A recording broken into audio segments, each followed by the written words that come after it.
বাংলাদেশের ক্রিকেটে নতুন এক সূর্যোদয়। যে তরুণকে একসময় বলা হয়েছিল সম্ভাবনাময়, এখন সেই নামটাই পুরো ক্রিকেট দুনিয়াকে তাক লাগিয়ে দিচ্ছে। হ্যাঁ, আমরা বলছি রিশাদ হোসেনের কথা। আইসিসি র্যাঙ্কিংয়ে এক লাফে ৬৫ ধাপ এগিয়ে গেছেন এই তরুণ লেগ স্পিনার। মাত্র কিছুদিন আগেও তিনি ছিলেন আলোচনার বাইরে, কিন্তু সাম্প্রতিক সিরিজে তার পারফরম্যান্সই বদলে দিয়েছে সবকিছু।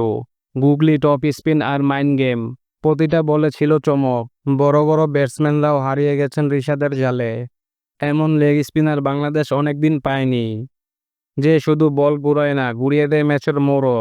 আইসিসির র্যাঙ্কিংয়ের সর্বশেষ আপডেটে দেখা গেছে রিশাদ হোসেন এক লাফে এগিয়েছেন ৬৫ ধাপ।